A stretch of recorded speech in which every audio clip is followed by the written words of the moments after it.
Kemasina TV Bamananga kunnafoni wagatiw sera.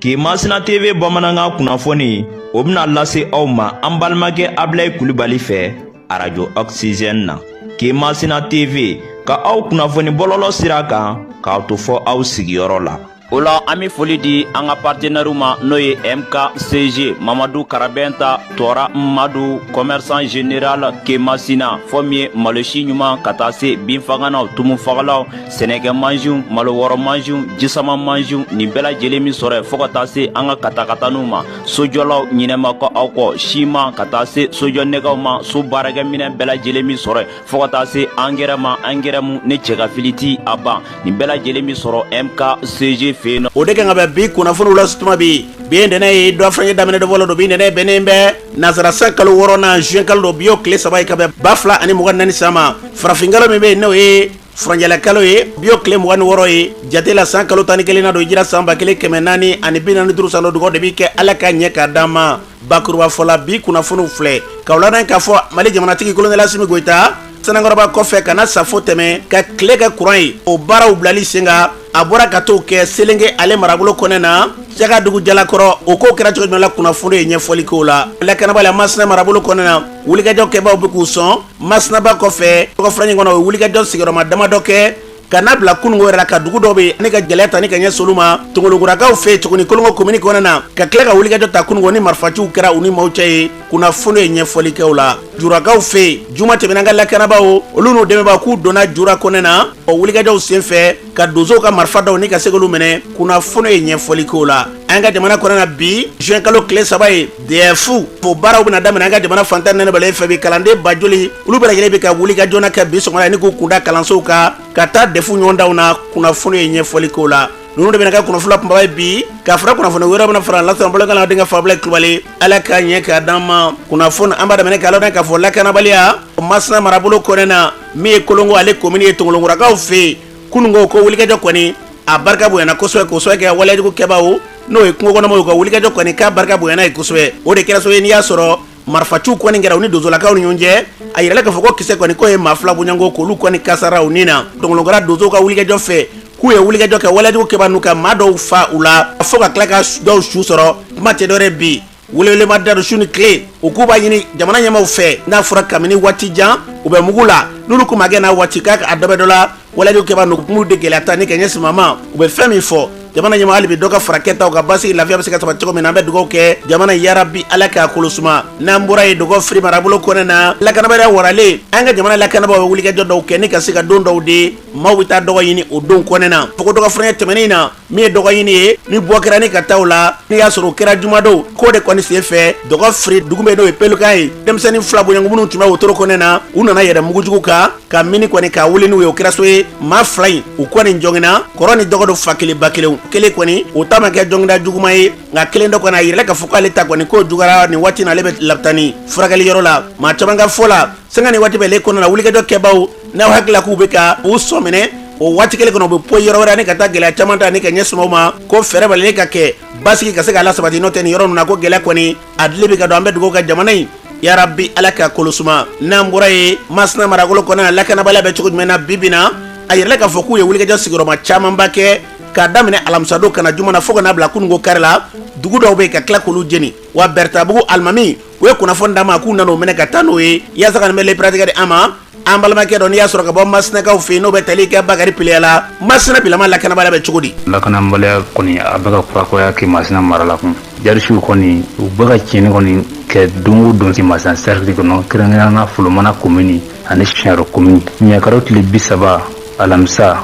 u nana kungojan bɛ Siɲaro yɛrɛ kɛrɛfɛ alamisa wulada fɛ u nana kungojan baganmisɛnw cɛ 17h filanjɛra le 31 mai juma fɛ u nana wana ka na kisɛ bila jigi duramɔgɔw kan u ye mɔgɔ dɔw sɔrɔ kungo kɔnɔ ka mɔgɔ kelen faga kisɛ kɛ mɔgɔ kelen na jogina o ma k'a bannen hali bi samedi le 1er juin u nana ka na Ɲɔbuguni ka Ɲɔbuguni baganw cɛ Bertabugu ka cɛkɔrɔba dɔ minɛ ka taa n'o ye Daramɛ wɛrɛ baganw k'u baganw cɛ Ɲɔbuguni bagan b'a la Bertabugu bagan b'a la Daramɛ wɛrɛ bagan b'a la taani dugu bɛɛ bagan dɔɔni halisa an ka faamu an bɛ laɲini k'a fɛ sigida in ma lakana ban dɛ an kɔni jigila min sera sɔmiɲɛ ko la dɛ sɔmiɲɛ dusu ko la kunu dimanche juin kalo tile 2 u nana taga wɛrɛ a tabaku filanan kɛ o kun ye taran wɛrɛ attaque filanan de kun mɔgɔ kelen ma sa mɔgɔ kelen ma jɔkun o kun y'a sɔrɔ taran wɛrɛ attaque fɔlɔfɔlɔ kɛra le 15 mars 2024 o kɛra attaque ma fɔlɔfɔlɔ ye u jiginna ɲɛ dugu kɔnɔ kun ka dugu mana kunnafoni kɔni ma se ka sɔrɔ fɔlɔ mɔgɔ min tora mɔgɔ min ma to a la parce que u donna ka musokɔrɔba ni cɛkɔrɔba dɔ to yen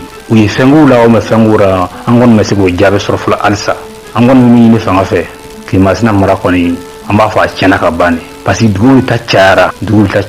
n'an kɔni jigi ala y'an jigi armée wa samiyɛ su kora ɲɛra ka tilema fari an ni san sɔrɔla bi furu ɲɛna kama fara an bɛ danni kɛ cogo di jarisiw bɛ ka daga sigi mɔgɔw da la an bɛ se ka taa an kariya k'an biri furu kɔnɔ cogo di k'an bɛ danni kɛ k'an bɛ furu baara kɛ ni dɛmɛfara kɛtaw kɔni kan Kɛmɛmasina siriki kɔnɔ dugu hakɛ min wulila olu ma se k'u segin u sigiyɔrɔ la dugu kuraw bɛ ka wuli ka fara o kan an b'an ko an t'an jɛmi lakanabara kɔnɔ a bɛ ka kurakura Kɛmɛmasina siriki kɔnɔ dɛ ni tun ye Bakari Pele ni tun ye Kaɲɛ ka bɔ Masina marabolo kɔnɔ na kuma tɛ dɔ de lakanabaliya min bɛ yen wulikajɔ bɛ se ka kɛ cogo min na ne ka fu siri o baaraw dan na an bɛ dugawu kɛ yarabi la jamana in kolo suma ala ka sabati n'an bɔra ye an ka jamana kɔnɔ na projet dɔ n'i y'a sɔrɔ sigira sen kan think peace maaw olu ni tɛgɛ di ɲɔgɔn ma an ka jamana gouvernement u tɛgɛ di ɲɔgɔn ma ka se ka wulikajɔw kɛ sango bi an ka jamana kɔnɔ na min ye waleyajugu kɛbaaw ye ka maaw lafaamuya kojugu waleyaw olu bɛ se ka dabila cogo min na o projet in a bɛna kɛ a ka baara kɛta ye o fara ɲɔgɔn sen fɛ min y'a ko ɲɛmaa ye Abdoulaye Kwala Bokoum baara in kun ye fɛn jumɛn ale b'a ɲɛfɔ an ye an ka lamɛn. Le gouvernement bɛ ka kɛ ɲɔgɔn fɛ mun ye ministère des affaires religieuses du culte et des coutumes ye u ka bolofa dɔ bɛ yen mun wele ko secrétariat permanent de la politique nationale de prévention de lutte contre l'extrémisme violent et le terrorisme au Mali an n'a secrétaire permanent yɛrɛ bɛ ɲɔgɔn fɛ bi an y'an bolo di ɲɔgɔn ma ka nin projet in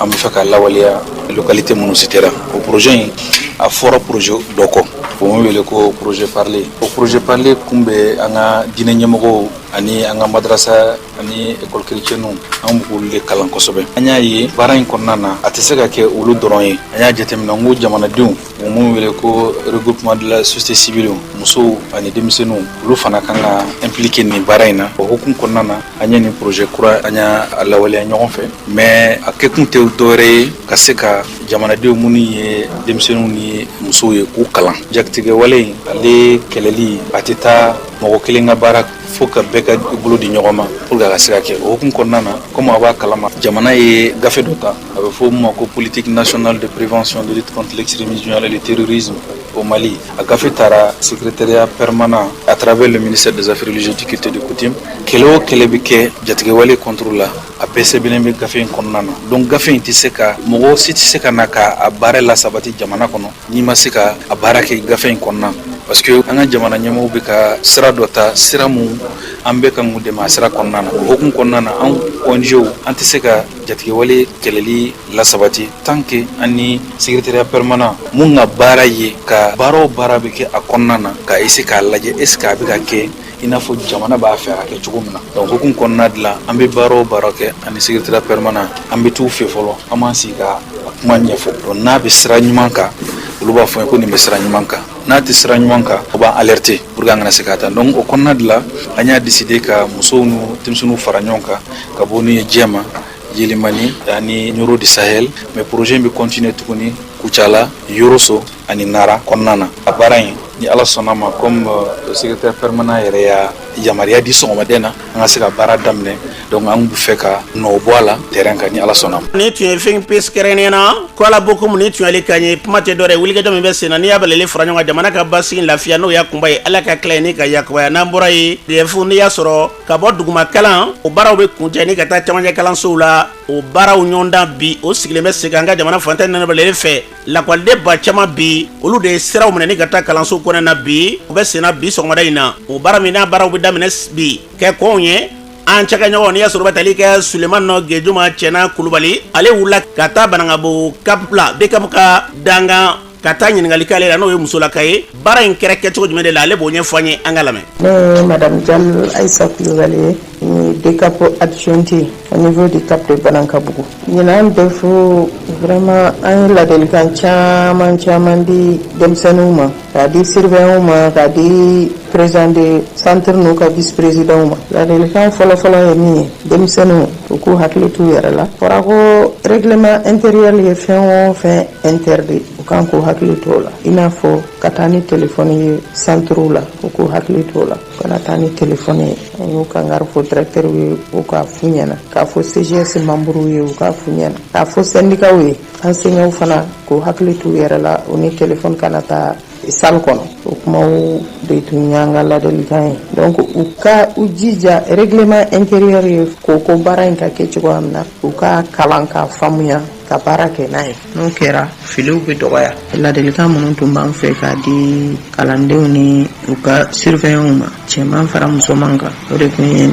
le respect strict du règlement intérieur n'u y'a respecté dɔrɔn filiw bɛ dɔgɔya fo examen bɛ kɛ a kɛcogo ɲuman na examen yɛrɛ don n'o bɛ lundi a bɛ daminɛ lundi le 3 ka taa kuncɛ le 5 mercredi n'ala y'an si jɔ k'a kɔnɔ an bɛ ala deli ala k'a nɔgɔya ala ka a bɔ denmisɛnninw ka dɔnta kan bɛɛ ka compte i yɛrɛ kan mɔgɔ si kana compte mɔgɔ kan i kana compte téléphone kan i kana compte voisin kan i kana compte maître yɛrɛ kan donc candidat bɛɛ cɛman fara musoman kan a bɛɛ ka compte i yɛrɛ ka baara kan an kɔni b'o de fɔ denmisɛnninw ye k'u hakili sigi a bɛ nɔgɔya. ne tun ye DCAP ka dangan fɔlɔ ye nin y'a sɔrɔ bɛ tali ka Jalolakaw furumuso Aïssata Kulibali a fɔra cogo min na kuma tɛ dɔ wɛrɛ bi denmisɛnnin minnu bɛ yen bi k'u k'a dɔn u ye min kalan o de bɛna yiriw la u ye dɔnniya kɔrɔ minnu k'olu ɲɛɲini u k'a minɛ n'olu ye mamarako kana k'a ko kɔnɛ na n'o kɛra kɔnɛ na maa min fɛ i ka dɔn k'a fɔ gɛlɛya bɛ bɔ a kɔnɔ an bɛ dugawu kɛ yarabi ala kana s'o ma a dabɔkun ye ɲɛta min yarabi ala k'o sabati a bɛ ka kɛ ɲɔgɔndan min kama yarabi ala ka ɲɔgɔndan ye ni k'a ja jamana na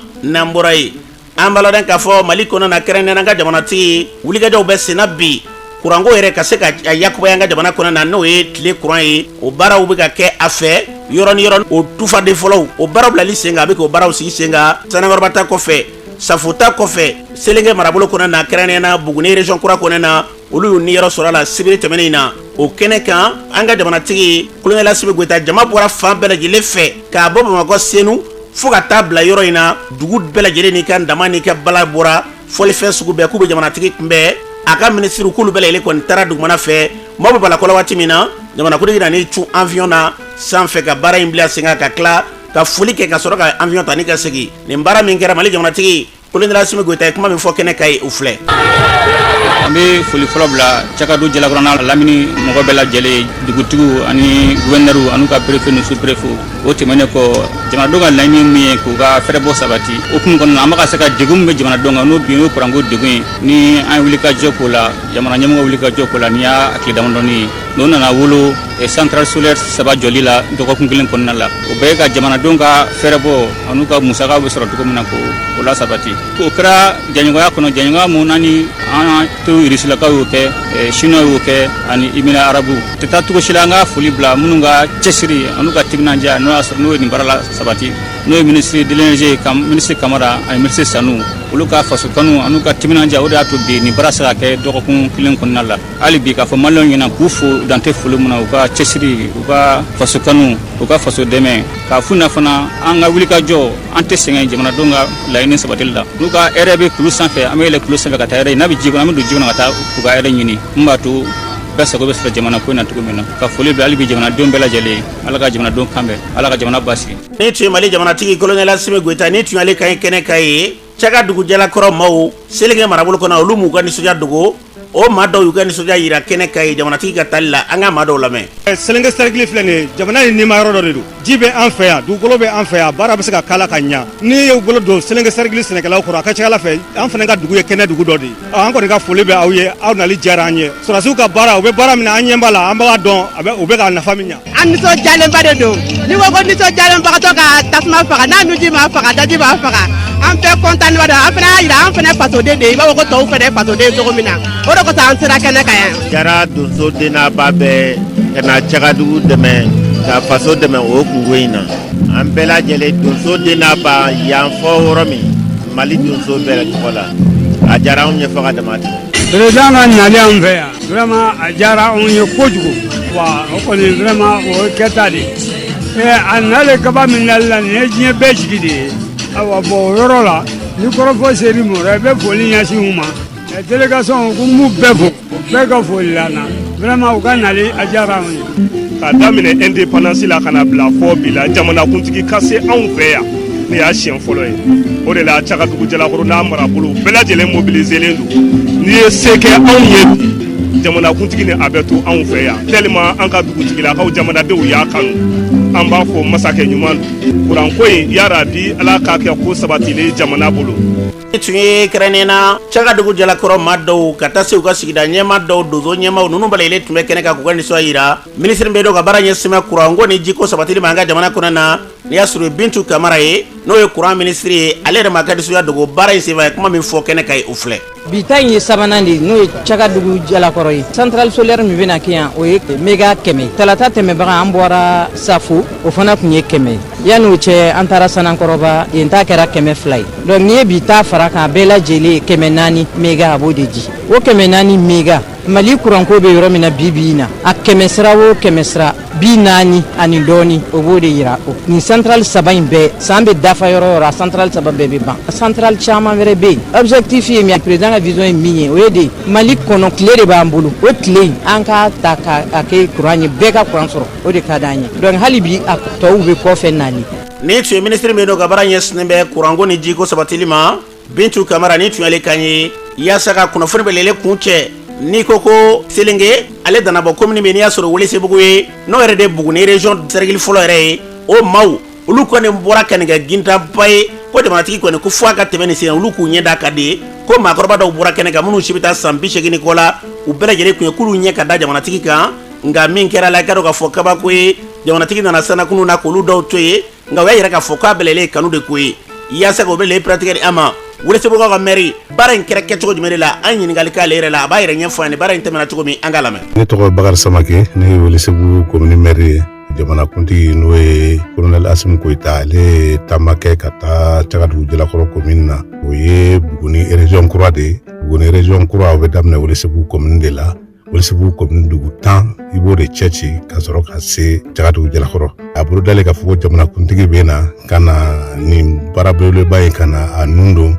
a kɛra tare Buguni région kura kɔnɔna na kunbɛnni ninnu na Welesebugu commune a cɛ n'a muso maakɔrɔbaw u ye bɔli min kɛ ka jamanakuntigi kunbɛn Ablaye Kulubali an yɛrɛ fɛn ye min ye an yɛrɛ kabakoya kosɛbɛ cɛkɔrɔba dɔw tun bɛ yen u ko depuis moro 10 wagati olu ma bɔ ka jamanakuntigi kunbɛn ni nin tɛ baara in yɛrɛ a kɛra mara jumɛn kɔnɔna la kɛnɛ in bɛ Buguni région kɔnɔna na a bɛ Selenge n'o ye Baya commune ye o cercle kɔnɔna a kɛra commune min na o de ye Cagadugu jalakɔrɔ commune ye n'i bɔra Cagadugu jalakɔrɔ k'i kunda Selenge kan tɛ tɛmɛ kulo 4 bɔɲɔgɔnko kan i bɛ se Sirani ma i numanyan fan fɛ kɛnɛ in a bɛ yanni ka se Selenge a kɛnɛ kasabi bɛ taa hectare 100 ani hectare 20 pano in ale de kabakurun fɔlɔ dara jamanakuntigi fɛ Sibirido jamanakuntigi a siɲɛ fɔlɔ de tun ye nin ye ka se Buguni région kura kɔnɔna na k'a to jamana ɲɛmɔgɔya la n'o ye an ka jamanakuntigi colonel Asimu Koyita Cagadugu jalakɔrɔ nin y'a siɲɛ fɔlɔ ye a tɛ politiki jamanakuntigi la jamanakuntigi ka se k'o de ye an ka colonel Asimu Koyita ye nin fana y'a siɲɛ fɔlɔ ye ka se Selenge cercle kura kɔnɔna na ka se Buguni région kɔnɔna na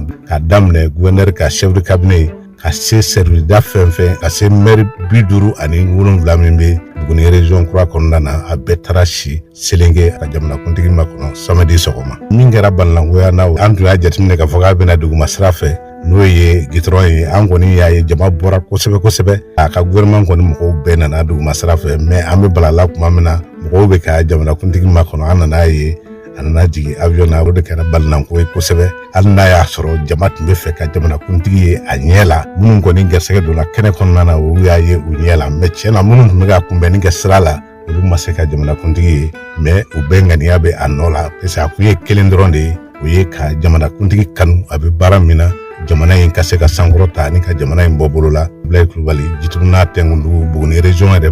bɛɛ bɔra ka da a ka baara ɲuman a n'a ka kɛwale ɲuman kan o fɔlifɛn tɛ yen Buguni région kɔnɔna na Welesebugu commune kɔnɔna la dugu bɛɛ ye kunbɛnni kɛ a ka dugu kɔnɔna la ka daminɛ Banazoli ka taa bila fɔ Cagadugu jalakɔrɔ ko président bɛ na ka da a ka kɛwale ɲuman caman kan u de bɔra k'a kunbɛn n ye cɛkɔrɔbaw ye cɛkɔrɔba minnu bɛ taa san 80 olu bɔra ka na tile kɛ k'i sigi ka jamanakuntigi makɔnɔ u bɛ fɛ k'a ye u ɲɛ la o de ka se k'i ɲɛ d'a kan ni min kɛra an fɛ a bɛ kɛ sababu ye fɔlɔ ka baara di denmisɛnninw ma o tɛmɛnen kɔfɛ ni nin baara ninnu bɛɛ banna an ka kuranso minisiri y'a fɔ cogo min na ko nin bɛna jɔyɔrɔ 43 ta Mali kuranko la dɔw b'a yira k'a fɔ ko a bɛna yɛlɛma belebele don jamana in kuranko la Ablaye Kulubali ni tun ye Welesebugu ka maire Bubakari Samake ni ya tun y'ale kan ye kuma tɛ dɔ dɛ bi n'i y'a balalen fara ɲɔgɔn kan ɲɛta kura ni y'o sigilen sen kan olu ka marabolo kɔnɔ na wa ko kɛra nisɔndiya bonya ni karama ye an bɛ dugawu kɛ a bɛɛ lajɛlen kun tɛ dɔ wɛrɛ jamana ɲɛta yarabi ala k'a bila o sira kan n'an bɔra ye jurakaw fɛ yen tɛnɛngu ale marabolo kɔnɔ na ko jumadon ko jamana lakanabaaw kɛrɛnkɛrɛnnen n'o ye mali sɔrɔsilakaw n'u tɛ baarakɛɲɔgɔnw k'u cunna ye ka maaw fara ɲɔgɔn kan o fara ɲɔgɔn kan kɔfɛ k'u ye donsow ka marifa kɔni ka se k'o minɛ marifa dɔw ka taa ni olu ye papiye tɛ fɛn o fɛn na an b'a la k'u taara n'olu bɛɛ lajɛlen ye o baara in kɛra kɛcogo min na min ka dɔn k'a fɔ donso dɔ ye kɛrɛnkɛrɛnnen ka bɔ yɔrɔ in na ye n'o ye Samake ale b'an bolo nɛgɛ ka gɛlɛya in kɛra cogo min na a b'a tɔgɔ n'a jamu fɔ an n'u ka gɛlɛya k'a ɲɛfɔ an ye an ka lamɛn. Ne tɔgɔ Modibo Samake ne bɔ Jura Tɛnɛngu mara la. Modibo Samake ko gɛlɛya jumɛn de b'aw kan an bɛ don min na ko bɛ Jura mara la. Anw ye donsow de ye jumadon Mali sɔrɔdasi ni irisiw nana anw fɛ yen an ka taa misiri la an bɔra ka taa n'an ka maramafɛnw ɲɛ bɔ u y'u minɛ u taara n'u ye an bɛ lakana dira an ka maramafɛn minnu b'an bolo o d'anw jigi n'a aw fana y'u minɛ o fana o ye gɛlɛya dɔ ye jariwale tigilamɔgɔw anw bɛ k'an lakana olu ka gɛlɛya de kosɔn Mali armée fana anw hakili b'a anw n'olu ji bɛ kiri baara da kelen ye ne la ni gɛlɛya in se an ma wa a y'an gɔnna kɔni fili Mali ko la an kɔni hakili donsow kɔni Mali sɔrɔdasiw kɔni bere ye kelen ye ne jugu y'anw sɔrɔ b'anw fa ni Mali sɔrɔdasiw sɔrɔ b'u fa anw ka jɛ k'an tɛgɛ di ɲɔgɔn ma ka juguw kɛlɛ n'a fɔra olu fana ka na an ka marifa minɛ na anw t'o faamu yɛrɛ o kɔrɔ de k'anw diɲɛ n'an tɛgɛ siri k'o di juguw ma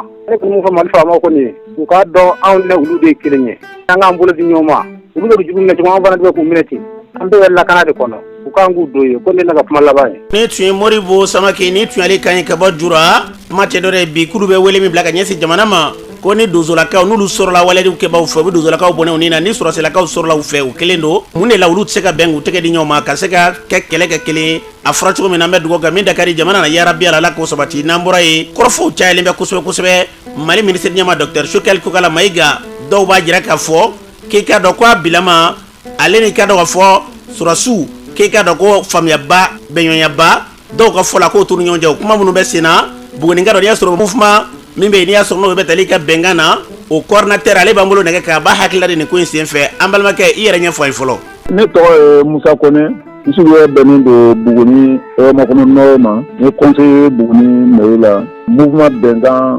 coordinateur régional fana ye Buguni mara kɔnɔ. Musa Kone an bɛ don min na ko bi kumaw cayalen bɛ kosɛbɛ kosɛbɛ munumununkanw caman bɛ bi minnu bɛ k'a yɛrɛ k'a fɔ ko ɲɔgɔnfɛnbala bɛ bi na minisiri ɲɛma ni sɔrɔsiw ni ɲɔgɔn cɛ e hakili ye mun ye o ko la. Jamana filɛ yɔrɔ min na bi Choguel Kokala bɛ jɔ yɔrɔ min na mɔgɔ tɛ Mali kɔnɔ bi min bɛ se ka Choguel ka place nin fa bi an bɛ min fɔ Asimi kɔni ye dɔrɔn mankan fɛn fɛn bɛ Choguel ko la foyi kana Asimi ka maga Choguel la k'a bɔ a nɔ la sama man ka ye Choguel ni mɔgɔ cɛ bi Mali ko la ka sababu k'a bɛ jɔ yɔrɔ min na a sera ka fɛn min fɔ Nations Unies na o de ye Ablaye Mayiga se k'a bila ka se ka cɛkan fɔ jamana nin bɛ yɔrɔ min na bi minnu bɛ taɲiniw ni fɛnw na Asimi kɔni k'a dɔn bi bi na farafinna bɛɛ ka danaya b'ale Asimi de kan k'a bɛ kana farafinna bɔ bolo la bon ni jamanaw bɛ ɲini ka bɔ bolo la waati min na ni taɲininaw ko k'u bɛna ɲɔgɔn sama kɛ Asimi kana sɔn k'olu lamɛn n'i ye Choguel ta ka bɔ yen bi politiki mɔgɔw bɛ fa don gouvernement na minɛ cogo si tɛ Mali politiciens na bi ni Choguel tɛ ne yɛrɛ min bɛ k'a fɔ ne ye politicien bi depuis Ala y'an dan ni Choguel ma deli ka ɲɔgɔn sɔrɔ parti kelen na nka a ye fɛn min kɛ nin ye jɔn ko ala politicien tɔw tɛ se k'a kɛ n'i ye Faransi kɛlɛ ka i bɛ jɛn ni de ko don min na Choguel ko Nations Unies na dɔrɔn ko France ɲininkali kɛ en plein vol o de y'a to ni tubabu tɔ bɛ tigɛla Faransi la k'a dɔn ja Faransi de ye Mali labila ɲinɛ de kana k'o kɔ anw dun mago bɛ jamana nin de la u kana sɔn cogo si k'a fɔ k'u bɛ taa mankan dɔ ni ɲɔgɔn sama kɛ ko Choguel place ko premier ministre ko la ko ka mɔgɔ wɛrɛ désigné ko k'o di o tigiw ma Asimi kana sɔn cogo si hali n'a ka fɛn colonel dɔ de ko Choguel bɛ tan a k'a fɔ Choguel de ka ɲi nin place la o de bɛ farafinna ka danaya tɔn kan fɔ n'a fɔra ko ninnu ka fɛn dɔ kɛ sisan farafinna yɛrɛ b'a fɔ dɔrɔn ko Mali commencera ka bɔ an jigi kɔrɔ f'an k'an kɔlɔsi bɛɛ ɲɛ jɔlen don anw de la bi k'anw de bɛ se ka farafinna sauver minnu dun bɛ taɲini na nin ye taɲini na mago tɛ jamana la o wa n'u Asimi ye Choguel ta ka bɔ yen don o don a bɛ dɛsɛ jamana la k'a sababu kɛ politiciens a bɛ Mali politiciens visage de dɔw o don u ma dɔn kɛ sen o sen ka na Choguel ɲɛ bin natɔ la politiquement a fɔlen ninnu ye a kalannen ninnu ye Choguel ye bagi sɔrɔ ni nɔti min maliyɛnw u ka taa lajɛ n'a sɔrɔ a ye école baki la fɔlɔ depuis a bɛ école la kunkolo de don politicien fɛn fɛn filɛ nin ye mankanci la nin si tɛ se ka foyi kɛ nin bɛɛ ka ɲinina de o bɛ fɛ ka don da bɛɛ fɛ Asimi k'a fɔ k'a bɛ Choguel ta ka bɔ yen ka segin ka na ni mɔgɔ dɔ ye a kana maga Choguel de la cogo si n'i ye Choguel ta ka bɔ yen o y'a ka gouvernement ko ɲagaminen a bolo pewu o de ye politiciens kɛlen ka donda sɔrɔ u bɛ tila k'a fɔ sisan ko a filɛ nin Asimi yɛrɛ y'a jan ko mago bɛ kuma dɔ de la olu bɛ se ka kumakan min fɔ k'a fɔ farafinna fana bɛ tigɛ anw nɔ k'a fɔ an dalen don Mali min na bi k'a fɔ ko Mali de bɛna an sauver Mali y'a ka kow daminɛ tuguni Faransi tɛ segin a tɛ ɲinɛ o Asimi ka ninnu t'u ka ho la ani Choguel k'u ka baara kɛ anw mago b'o de la anw minnu bɛ Buguni mara kɔnɔ lutte camanba min filɛ anw fɛ yan lithium ninnu bɔli ka daminɛ ka Asimi to yen anw k'a dɔn anw ka lithium bɛ bɔ ka taa sanni fɛ ni ko k'i bɛ maga Suguel la sisan a bɛɛ bɛ ɲagami o ye jamana yɛrɛ dafirilen tuguni u k'u kɔlɔsi o yɔrɔ de la foyi kan'u maga Suguel la n'u magala Suguel la dɔrɔn Mali talen kaw la depuis Suguel ka bana waati ne y'o de fɔ ni Suguel kun nɔgɔyala n'u ko Ablaye Mayiga la segin a ka taa ka administration territoriale la nɔ la Suguel ka na ka taa ministériel la ni o nege bɛ Ablaye Mayiga la a tɛ se ka politique mɔgɔw jouer cogo si parce que politique mɔgɔw bɛɛ visage surasi tɛ se k'a dɔn politicien yɛrɛ de b'a dɔn olu de bɛ fɛn bɛɛ kɛ ɲɔgɔn fɛ donc u bɛ ɲɔgɔn dɔn kojugu Suguel de ye tatakogo ye politiciens ni surasiw cɛ n'u y'a ta ka bɔ yen don o don o ye kogo de binnen bon anw dun tɛ fɛ anw ka jamana nin ka dafiri tuguni mɔgɔ dɔ ka poste nɔfɛ u k'u miiri k'a fɔ ko jamana ye mɔgɔ miliyɔn 22 ni kɔ de ye Mali ye région 19 de ye o ka bon Bamakɔ kelen ma dɛ u kana o jouer ni Bamakɔ idée ye u k'a bila u kunna dɔrɔn jamanaden dɔw de sigilen don k'an lajɛ olu ka danaya b'an kan u kana maga Suguel la n ye politicien kan ni Suguel ma deli ka jɛ parti kelen ma ka jɔn ko ala a ye fɛn min kɛ o kan ka dɔn a ye jɛn'a ni ko cogo min o kan ka dɔn a ye mankan min bɛ yen place ɲini mankanw de don a bɛ tɛmɛ Asimi kɔni k'a dɔn dɔrɔn pour que transition nin ka ban bolo lafiya kɔnɔ o de ye ani Suguel ka nin laban ɲɔgɔn fɛ a ka fɔ bi k'i diɲɛ bɛɛ président o de ka nɔgɔn i ma Mali kelen pe président ye Mali ma man di dɛ k'a jateminɛ kɛ an ka kurantigɛ ko filɛ nin ko dabɔ kama don Alpha y'a ka mandat kɛ ATT y'a ka mandat kɛ IBK y'a ka mandat kɛ ka groupe kelen minnu to Bamakɔ olu de bɛ yen gasoil kelen min tun bɛ ka k'a kɔnɔ gasoil kelen bɛ ka na fɔ dɔ farala gasoil nata kan mun ko sa a bɛ tigɛ halisa n'o ye dɔrɔn min ye kurantigɛ ko nin ye an ka nin kɛ sababu ye jamanadenw ka se ka ban o la o bɛɛ politicien ninnu ye ko pour que jamanadenw ka se ka mobilité cogoya min ni nana i t'olu la ka taa sigi bɛ Suguel ta ka bɔ yen Suguel yɛrɛ min bɛ ka se ka bagaji da wuli o ye sɔrɔsi donda sɔrɔlen foyi kana Asimi kɛ k'a fɔ a bɛ Suguel de mɔgɔ si ka kuma ye an balona ka fɔ nin tun ye Musa Kone ka bɔ Buguni Yɛrɛmakɔnɔ Nord Musa mouvement bɛnkan o coordinateur dɔ Buguni marabolo kɔnɔ la ma tɛ dɔ bi k'a bɛ fɛn min fɔ jamana kɔnɔ na ko wulikajɔ minnu bɛ senna bi ko fɛn tɛmɛ tan don an bɛ dugawu kɛ min dakari jamana na yarabi ala k'o sabati n'an bɔra yen min y'an ka ministre min n'o ka baara ɲɛsinnen bɛ mɔni ni baganko ma o ministre ale tamana ni ka taa ɲɛda yɔrɔ dɔ kan yɔrɔ in tɛ dɔ ye dɛ min kɛra ko baganw olu lahala ni bin o yɔrɔba dayɛlɛla a taara ɲɛda o kɛnɛ kan o sen fɛ min ye baganmara ministre n'i y'a sɔrɔ bɛ tali kɛ Yuba Bala a ye kuma min fɔ kɛnɛ kan ye o filɛ tant pis projet dɔ ye a bɛ yan nɔ kabini 2019 a ye baara caman kɛ a ye mɔgɔ minnu sɔrɔ a bɛ mɔgɔ 100,000 bɔ mais bi bi na mɔgɔ minnu baara ka waleya o ye 33 ye o ye mun ye ni mɔgɔ minnu bɛ sɛnɛ kɛ n'u b'a fɛ k'a dɔn sɛnɛ bɛ daminɛ wagati mun na u bɛ numéro dɔ wele a bɛ f'a ma 37 33 donc o bɛ kunnafoni d'u ma mɔgɔw bɛ yan nɔ vraiment fɛn mun don a ka ɲi an ka jamana ma ni mɔgɔ mun fana b'a fɛ ka bagan mara kɛ ou bien k'a dɔn ji bɛ yɔrɔ min ou bien k'a dɔn bin bɛ yɔrɔ min a bɛ o numéro kelen de wele an bɛ stamp mɔgɔw fo u tun bɛ kɔrɔn fɛ de an y'a ɲini bolo en 2021 u kana tile fɛ bi bi na u bɛ région 9 de la an b'a fɛ u k'a dafa anw ye bi région 19 de ani district de Bamako donc mugan an b'a fɛ vraiment a ka se a yɔrɔ bɛɛ la pour que an ka bagan maralaw an ka sɛnɛkɛlaw u ka se ka renseignement sɔrɔ minnu b'a to u ka baaraw bɛ se ka yiriwa a bɛ se ka senkɔrɔma tintin u ka nafa sɔrɔ a la u yɛrɛ u ka nafa sɔrɔ n'olu ye nafa sɔrɔ jamana ye nafa sɔrɔ n'an ye dun kafa sɔrɔ o ye jamana bɛɛ de ye an bɛ Orange Mali fo nin weleli na ani a ka senkɔrɔma tintin na parce que u baara ka ni waleya in kɛ ka ɲa an ka jamana in ma an bɛ SNV fo minnu baara ka baara in kɛ dugumala la ani an ka service technique nɔfɛ an bɛ ambassade de Pays-Bas fo vraiment ale baara ka an dɛmɛ wariko ta fanfɛla fɛ an b'a ɲini a fɛ a ka fɛɛrɛ kɛ komi projet in bɛna ban 2024 u ka fɛɛrɛ kɛ ka étendu pour que a ka se ka jamana in bɛɛ sɔrɔ an ka sɛnɛkɛlaw u ka kunnafoni ɲuman sɔrɔ an ka bagan maralaw u ka se ka kunnafoni ɲuman sɔrɔ an y'a f'u ye sisan u k'a fɔ ko bi bi na u bɛ langue 9 de la an b'a fɛ an dun langue 13 de b'an bolo donc an b'a ɲini u bolo u ka fɛɛrɛ kɛ ka mun tɔra u ka se ka waleya an ka se ka an ka jamana kɔnɔdenw bɛɛ ka information sɔrɔ à temps réel vraiment an b'o ɲini u bolo an b'a fɛ fana jamana in an ka se ka an bolo di ɲɔgɔn ma an ka ɲɔgɔn sen bila pour que dun ka fa a ka se ka sɔrɔ ɲɔ na a ka se ka sɔrɔ malo la a ka se ka sɔrɔ nɔnɔ la a ka se ka sɔrɔ sɔgɔ la donc n'an y'an bolo di ɲɔgɔn ma nin bɛɛ bɛ waleya an balona ka fɔ nin tun ye ministre min n'o ka baara ɲɛsinnen bɛ baganmara ni mɔni kɛrɛnkɛrɛnnenya na Yuba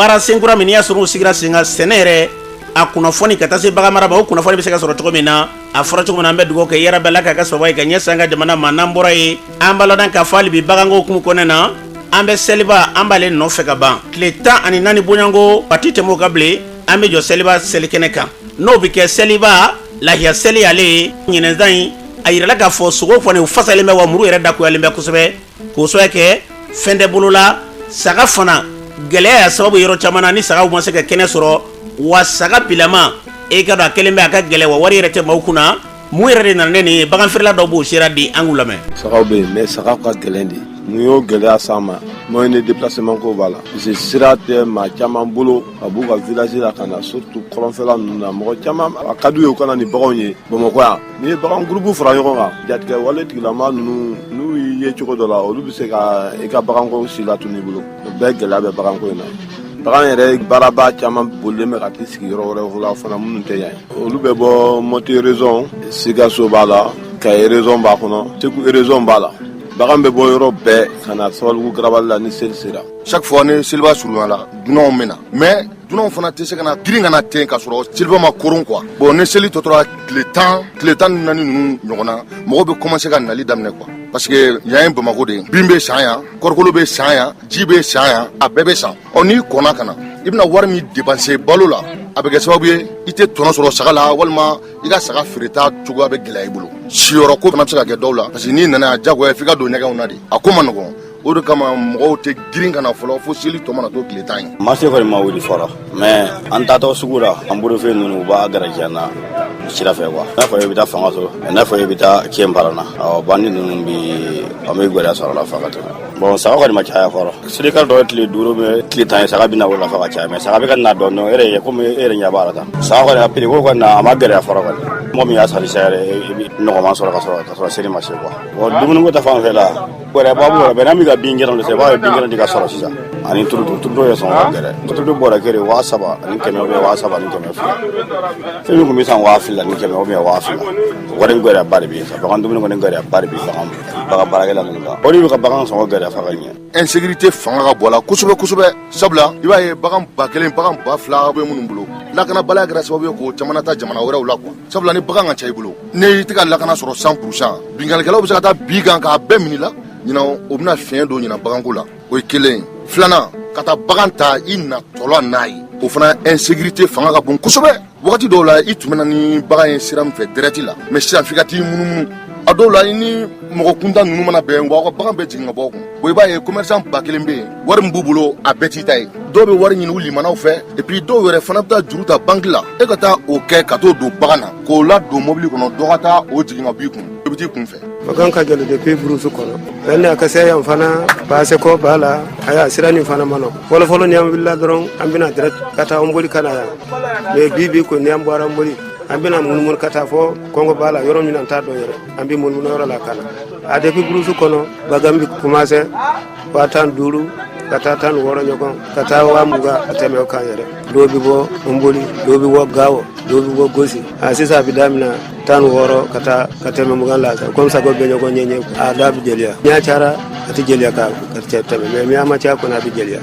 ni tun ye bagan feerela dɔw kan ye gɛlɛya min bɛ yen kɛrɛnkɛrɛnnenya n'i y'a sɔrɔ u bɛ baganko la gɛlɛya in bɔra fan minnu fɛ u da sera o ma ka min fɔ jamana in kɔnɔ na gɛlɛya kɔni u kɛmɛ lata karara ye a kɛlen bɛ ko muso cɔ bɛna da fara kura de bɛ kɛ k'u ka fara kan fɛn de tɛgɛ min na n'i y'a tɔnɔma bɛ kari an bɛ dugawu kɛ seli ala ka ɲuman dɛmɛ min y'a musakaw ye ala k'olu nɔgɔya n'an bɔra ye jamana caman bɛ yen minnu faralen tun bɛ ɲɔgɔn kan an ka jamana kɔnɔ na n'o ye doyennakaw ka lajɛrɛba dɔ ye a ko wolola fɛn min na a ɲɛma dangan o kɛra n ka doyennaka dɔ ye kɛrɛnkɛrɛnnenya sɔrɔ bɛ tali kɛ inspecteur de douane Amadou Konate ale kɛra faraɲɔgɔnkulu in a ɲɛma danga ye kuma min fɔ senfɛ u filɛ. jamana 24 Afrique occidentale ani centrale o directeur généraux des douanes ani o commissaires généraux n'olu ye danaya ta ka da i kan k'a fɔ e de bɛna kɛ olu ɲɛ an'u tulo ye ka se organisation mondiale des douanes ma n'o ye OMD Bruxelles ne y'a tila jɔyɔrɔ in bonya de don danaya de don ayiwa a minɛn kan ka fa fana bon n'i y'a ye u ye danaya dan kan u y'a miiri k'a fɔ Mali bɛ se ka jɔyɔrɔ in fa an bɛ bonya kɔnɔ depuis salon parce que depuis salon Mali autorités y'a ɲini an ka nin conférence an ka labɛn olu de y'u ka autorisation di an y'a ɲini an y'a sɔrɔ bonjour ala y'a kɛ u y'a d'an ma an fana an hakili la an y'a labɛn ka ɲɛ o de nana laban ni u ye danaya fana d'anw kan k'a fɔ bɔn anw bi baara tɔ wɛrɛ di e yɛrɛ ma sa e ka kɛ anw tulo n'a ɲɛ ye an ni secrétaire de OMD ni ɲɔgɔn cɛ donc siga t'a la k'a fɔ Mali jɔyɔrɔ ye ko Mali bɛ se ka fa siga si t'o la Mali b'a jɔ a jɔyɔrɔ la baara in fɛn o fɛn recommandé la an b'an seko k'a la parce que baara min don tile kelen baara tɛ san kelen baara tɛ an b'an ta k'a la an bɛ tila k'a di tɔw ma o ka continuer n'a ye. Ni tun ye inspecteur de douane kɛrɛnkɛrɛnnenya n'i y'a sɔrɔ tali kɛ Amadu Konate baara min kalifalen fila ma n'o ye jɔyɔrɔba ye anw ka faso anw de b'a kunkɔrɔta sɔrɔ yarabiya la a dabɔra ɲɛta min kama Ala k'o sabati tiga minnu bɛ sun kelen na n'olu kɛra fa kelen minnu bɛ bɔ fara kelen kɔnɔ olu na kɛ ba kelen yarabiya la ni nisɔndiya yarabi an ka faso kan k'o ta Ala ka baara ye ne ka yakubaya n'an bɔra ye kuranɛ kalanba dɔ min sigira sen kan Jafara bɛ Mopti marabolo kɔnɔ na o maa minnu bɛ Bamakɔ olu ye faraɲɔgɔnba dɔ kɛ alamisa don san o san k'u bɛ faraɲɔgɔnba in kɛ a ko ɲɛmaa ye Bubu Sise n'i y'a sɔrɔ Ɲamana Garabali ɲɛmaaba ye ale kɛyɔrɔ la ka taa faraɲɔgɔnba kɛ ka kuranɛ kalaban ye avisu kuranɛ maa caman de tun don dɔɔni ka jan maa 50 la kuranɛ dɔnba ŋana u kana kuranɛ da k'a kalan ani o kɔfɛ ka dugawu caman kɛ jamana ye u yɛrɛ ka maraw basigi lafiya kama a jamana kɔnɔ gɛlɛya bɛ se ka ban cogo min na o kɛra faraɲɔgɔn ye a kɛnɛ kan min ka dɔn k'a fɔ an ye sera sɔrɔ n'i y'a sɔrɔ y'u ka ɲamakalaka ye a b'a yɛrɛ ɲɛfɔ yan ni baara in kun ye fɛn min ye an ka lamɛn. Ne tɔgɔ ye Umar Gaku ka bɔ Jafara bɛ faraɲɔgɔnkan mun kɛra yan bi an bɛ Ala fo ka wale ɲuman dɔn an ka dugu ye Jafara bɛ de an ka président de ye Bubu Sise n'o ye Ɲamana Garabali président ye an bɛ bɔ dugu kelen na san o san an bɛɛ bɛ fara ɲɔgɔn kan a fɛ yen an bɛ saraka bɔ ka dugawu kɛ jamana ye ka dugawu kɛ an ka dugu ye ka dugawu kɛ jamanaden bɛɛ lajɛlen san o san an bɛ nin baara in kɛ Bubu Sise fɛ yen Yirimajɔ Sema na n bɛ dugawu kɛ jamana bɛɛ lajɛlen fara ɲɔgɔn kan n'a bɛ kɛ an bɛ weleweleli ma da an ka Jafara bɛ Lamini jama bɛɛ lajɛlen ka na karamɔgɔ caman bɛ na minnu bɛ kuranna dɔn u bɛna kuranna kalan ye an bɛ sarakaw bɔ an bɛ misiw faga u bɛ dugawu caman kɛ an bɛ dumuni tobi an ni mɔgɔ caman famanen don ka ɲɔgɔn ye n'an ka dugula mɔgɔw an bɛɛ bɛ fara ɲɔgɔn kan an bɛɛ bɛ ɲɔgɔn ye an bɛ dugawu kɛ ɲɔgɔn ye karamɔgɔ bɛ dugawu k'an ye an b'o nisɔndiya kɛ ɲɔgɔn fɛ an bɛ fara ɲɔgɔn kan o hukumu de kɔnɔ ni fara ɲɔgɔn kan ye fara ɲɔgɔn kan ba ye parce que aw bɛ ɲɔgɔn ye ka jɛ ka dugawu mun kɛ bɛɛ b'a nafa y'a yɛrɛ ye parce que a daminɛna ni ko fitinin n'i y'a ye a kɛra koba ye nafaba de b'a la a ka d'a ye nin ka taa ɲɛ Jafara bɛkaw b'a la Jafara bɛ dafɛ dugu bɛɛ b'a la mɔgɔ caman nana bi minnu tɛ Jafara bɛkaw fana ye an bɛɛ jɛra k'a kɛ ɲɔgɔn fɛ silamɛ ka jɔsen fɔlɔ ye dugawu de a ka ca Ala fɛ n'an bɛ dugawu kɛ Ala b'an dɛmɛ an ka ko kɛtaw bɛɛ lajɛlen na an ka président an b'a fo Bubu Sise vraiment ale ni cɛ ale ni baraji Ala k'an to ɲɔgɔn ye parce que depuis anw fitini depuis ale n'an faw de bɛ jɛ k'a kɛ ɲɔgɔn fɛ fo Ala y'a kɛ an faw ta ɲɛna ka se anw ma bi a ye bɛɛ fara ɲɔgɔn kan ka nin kɛ vraiment a ɲɛna an bɛ Ala deli Ala k'a to dugu kanu min b'a la ani dugudenw kanu min b'a la Ala ka dɔ fara a kan hali sini a bɛ jɔyɔrɔ minnu na an bɛ Ala deli dɔ ka fara jɔyɔrɔ kan hali sini ka duguladenw bɛɛ kan bɛɛ ka hɛrɛ caya dugu la ka hɛrɛ caya jamana na. Omar Gaku ni tun y'ale kan ye kuma tɛ dɔ ye ko nin wulikajɔ min bɛ ka kɛ Jafara bɛ n'a lamini a bɛɛ lajɛlen maaw ye ɲɔgɔn sɔrɔ kɛnɛ kan alamisa don k'a ka dugawu kalanba ye nisɔndiya ka se k'o ka kɔnɔ an bɛ dugawu kɛ Ala ka nin ɲɔgɔnnaw caya maa min y'a ko sigiba ye sen kan yarabi Ala ka nin hakililaw caya ne nin cayara jamana kɔnɔ na an ka gɛlɛyaw dugawu de b'a ta ka bɔ yen Ala k'o hakililaw ni k'olu yakubaya n'an bɔra yen an bɛ taa jamana kɔ kana na Umu Danbɛlɛ mun b'e bolo. An karamɔgɔ fɛn min ye Amérique ale jamana kuntigi kɔrɔ n'o ye Donald Trump ye a jirala k'a fɔ ko ale jalakilen don kiiri sɛbɛn dɔ ale nɔfɛ ko o dalen bɛ a kan nin waati in na jalaki yɛrɛ dara kan fɛn min ye alamisa tɛmɛnen na New York ka d'a kan ko a ye wari dogolen dɔ di fɛn min ye filimu ɲɛmaa dɔ ma ko n'o yɛrɛ tɔgɔ ye ko X a jirala k'a fɔ ko nin jalaki in kɔni bɛ fɛn min Amérique jamana kuntigi kɔrɔ Donald Trump ale nɔfɛ nin waati in na o kɔfɛ fɛn min ye Israël ye ale y'a laɲini k'a fɔ k'u bɛna kɛlɛ sɔnsoroli laɲiniw sigi sen kan dɔgɔ furancɛ tɛmɛnen na o kɛra sababu ye fɛn min ye Palestine ale kɛlɛkɛla kuru fɛnɛ o fɛnɛ ye jɛ di nin kɛra nisɔndiya koba ye fɛn min ye Europe tɔnba n'o ye Union européenne ye ale fɛnɛ a ka nisɔndiya jira ni kɛlɛ sɔnsoroli ko la barisa ko fɛn min ye Israël ale ni Hamas cɛ kɛlɛw ye ko a degun bonyana kosɛbɛ wa maa minnu fɛnɛ bɛ ba de Gaza a jirala k'a fɔ ko fɛn min ye baloko gɛlɛya ye ale ni ka fara kɛnɛya kow kan ka fara fɛn min ye dɛmɛ caman caman kan ko o fɛnɛ ko kun bɛ olu la ko bɛna kɛ sababu ye ka taa dɛmɛ d'u ma nɔgɔya la ni laɲini kɛra dɔgɔ furancɛ tɛmɛnen na kɔni kɛra nisɔndiya koba ye nin waati in kɔni na o kɔfɛ Laginɛ jamana kɔnɔna la baarakɛlaw ka lapasatɔn o ye kunnafonidilaw minnu ka sɛbɛnw minɛna u la u bɔra ka lajɛrɛ dɔ sigi sen kan o lajɛrɛ yɛrɛ senfɛ so y'a jira k'a fɔ ko baarakɛlaw ka sɛbɛn min kɔni n'o ye kunnafonidilaw ka sɛbɛn min kɔni minɛn'u na ko nin kɔni kɛra ɲagata waleba kɔni ye marabagaw ka lase fɛnɛ u bɔra ka u fɛnɛ kɔn ka jira k'a fɔ ko nin ye binganiya wale ale ni sariya sɔsɔ kɔni caman ye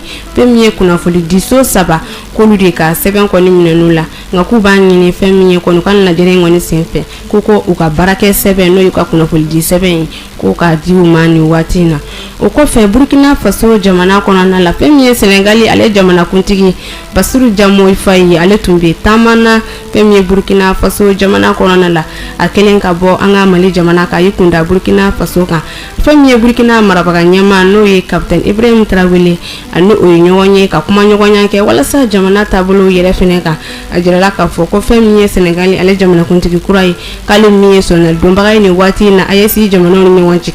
k'a ka nin taama in kɔni bɛna kɛ fɛɛrɛ ɲumanba ye nin waati in na kɔni an karamɔgɔ an kun ye min sɔrɔ nin kun ye olu dɔ ye. an ce Umu Danbele kunnafoniw ɲɛna an ka jamana ka se diɲɛ jamanaw bɛɛ lajɛlen ma Ala ka basigi badabada ni ka sabati.